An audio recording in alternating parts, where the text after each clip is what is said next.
নমস্কার বন্ধুরা, আমি স্বাগতা। আজ আমি তোমাদের সাথে শেয়ার করব কয়েত বেল মাখা। আমরা সবাই বাড়িতে কয়েত বেল মাখতে জানি, এটা শেখানোর কিছু নেই। তাও আমি কিভাবে মাখি, আমার স্পেশালিটি কি সেটা শেখানোর জন্যই আজ আমি এই রেসিপিটা শেয়ার করছি।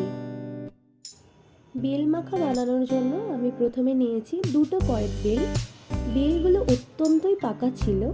এবার বেল দুটোকে ফাটিয়ে একটা চামচের সাহায্যে বেলের ভিতরের পাল্পটাকে বের করে নিচ্ছি।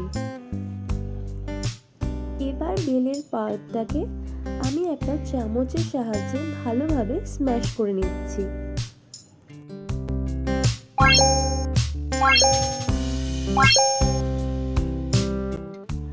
আমি বেলটাকে ভালোভাবে স্ম্যাশ করে নিয়েছি। এবার এর মধ্যে অ্যাড করছি ছোট্ট ছোট্ট কুচো করে রাখা লঙ্কা। আমি একটা লঙ্কা ছোট্ট ছোট্ট কুচো করে রেখেছিলাম।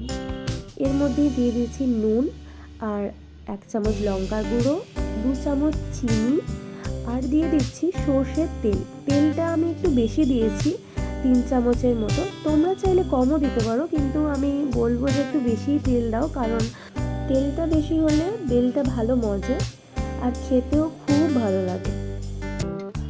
এইভাবে সব উপকরণগুলোকে মিশিয়ে নিলেই তৈরি হয়ে যাবে বেল মাখা। এটা তোমরা সঙ্গে সঙ্গেও খেতে পারো বা আধবেলা রোদে দিয়ে তারপরেও খেতে পারো। আমার কাছে রোদে দিয়ে তারপরে খেলেই বেশি টেস্টি মনে হয়। একবার এইভাবে বেল মেখে খেয়ে দেখতেই পারো, আশা করি খুব ভালো লাগবে। ভিডিওটা ভালো লাগলে চ্যানেলটি সাবস্ক্রাইব করে পাশে থাকার অনুরোধ রইল। আর ভিডিওটি শেষ পর্যন্ত দেখার জন্য তোমাকে ধন্যবাদ।